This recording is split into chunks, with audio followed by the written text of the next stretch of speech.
Christian Wood, Michael Malone at Los Angeles Lakers, yan ang ating pag-uusapan. Final seconds. Bryant for the win. Bang! Christian Wood pinaplano naman na bumalik sa lineup ng Lakers sa Game 3 laban sa Denver Nuggets. Nasimula February 14 pa ito wala sa kanilang kupunan dahil sa knee injury. Hindi naman daw inaasahan na malilimitahan nito si Nikola Jokic. Ang gusto kasi ng Lakers ay magkaroon sila ng tulong sa opensa.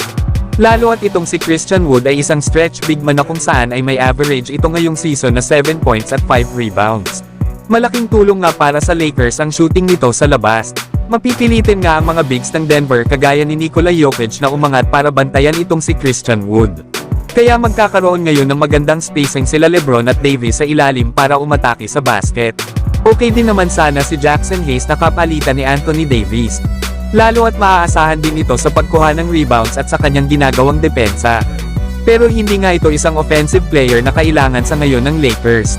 Kaya tingnan natin sa Game 3 laban sa Denver Nuggets, kung gaano nga ba kalaki ang impact na magagawa ni Christian Wood para sa opensa ng Lakers.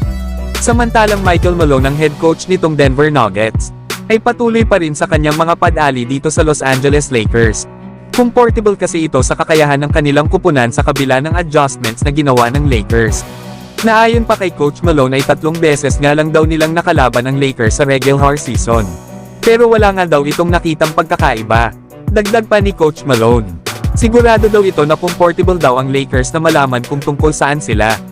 At ganun din naman daw itong Denver Nuggets sa Los Angeles Lakers. Pero sa lahat nga daw ng sinabi ng Lakers ay maaari nga daw nilang ihanda ang lahat ng gusto nila. Ngunit kapag nagsimula na daw na tumaas ang jump ball na iyon, ay mas magkakaroon ka nga daw ng mas magandang idea kung nasaan sila.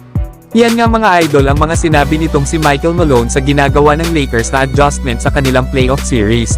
Na para nga dito ay baliwala para sa kanila ang ginagawa ng Lakers. Dahil na rin sa kakayahan ng kanyang mga players na gumawa rin ng adjustment sa loob ng court. Ay wala nga daw ditong magagawa ang Lakers para sa mga players nila.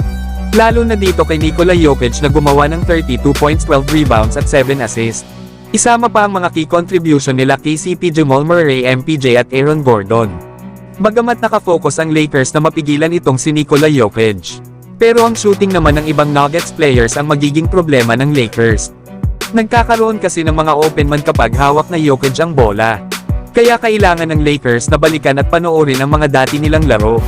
Upang makita nila kung saan ba dapat sila mag-adjust at kung bakit sila palaging natatalo ng Denver Nuggets. Kaya tingnan natin bukas kung meron bang solusyon na ginawa ang Lakers para mapigilan ang opensa ng Denver Nuggets.